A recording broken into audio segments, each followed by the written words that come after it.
다음으로 시술 전 청결구역 확보에 대해서 말씀드리겠습니다. 침 시술에 사용하는 기기가 멸균 상태를 유지하도록 침을 준비하는 구역을 청결하게 보호해야 합니다.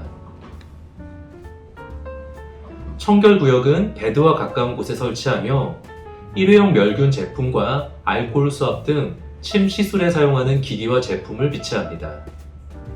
이때 침 폐기통과 쓰레기통은 청결구역과 떨어진 곳에 두어 청결구역이 오염되지 않도록 합니다.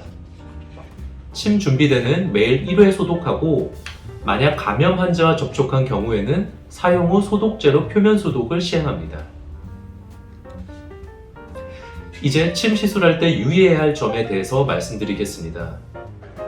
먼저 환자 피부에서 침 시술을 할 부위를 청결하게 해야 합니다.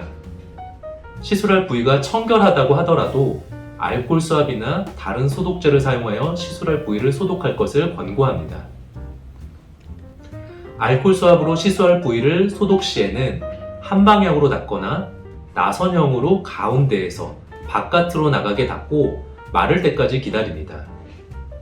만약 알코올 수압이 마르지 않았다면 같은 수압으로 여러 혈자리를 소독할 수 있습니다. 특히 오염이 많이 된 부위는 별도의 수압을 이용하여 닦아야 합니다.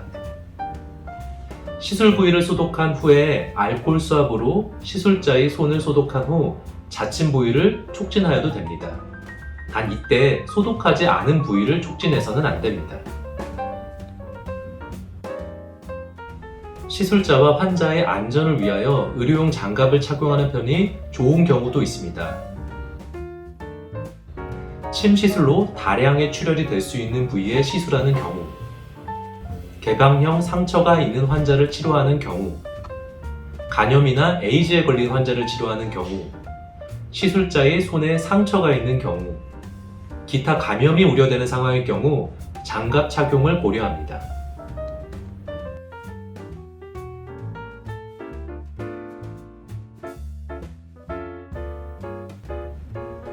자침할 때에는 일회용 멸균 제품을 사용하며 침체를 만지지 않고 시술합니다. 단 장침을 시술할 경우 무균 거즈나 무균 솜을 사용해서 침체를 잡을 수도 있습니다.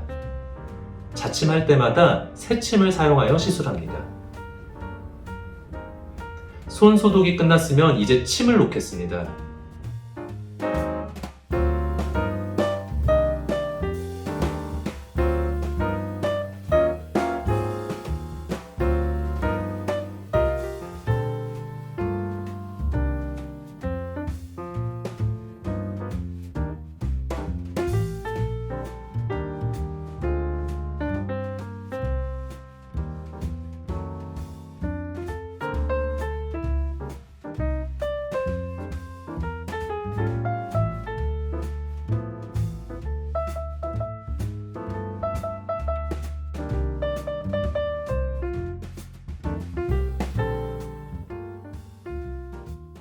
이제 침을 뽑도록 하겠습니다. 발침 후 자침한 부위를 알코올 수압으로 소독해 줍니다. 이제 침 시술 후 회기 방법에 대해서 말씀드리겠습니다. 발침할 때에는 남는 침이 없도록 모두 제거하고 발침한 침은 의료 폐기물 전용 용기에 즉시 버립니다.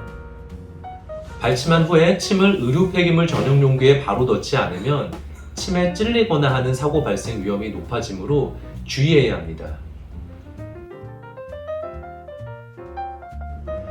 의료 폐기물 전용 용기는 합성 수지류와 같이 침과 액체에 의해 침투되지 않는 재질로 되어 있으며 의료 폐기물 전용 용기에 폐기된 침은 다시 꺼낼 수 없도록 설계되어 있습니다.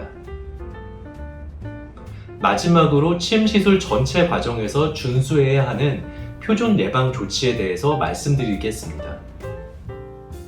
첫째, 모든 환자는 잠재적 감염원이라고 추정합니다. 둘째, 손 씻기를 올바른 방법으로 자주 하도록 합니다. 셋째, 모든 의료인은 장갑, 보호경, 마스크 등 개인 보호 장구를 적절하게 착용해야 한다는 점에 대해서 숙지하고 있어야 합니다. 넷째, 의료시설은 의료법에 규정된 사항을 준수하여 위생 상태를 유지해야 합니다. 다섯째, 시술에 사용한 침이나 주사 바늘 등 날카로운 의료기구는 노란색 합성 수지류 상자 용기에 바로 폐기합니다. 여섯 번째, 알코올 수압이나 일회용 주사기 등은 노란색 골판지류 상자 용기에 폐기합니다. 일곱 번째, 정확한 소독약을 사용합니다. 여덟 번째, 후침이나 사열침처럼 침습적인 치료 도구는 주의해서 취급합니다.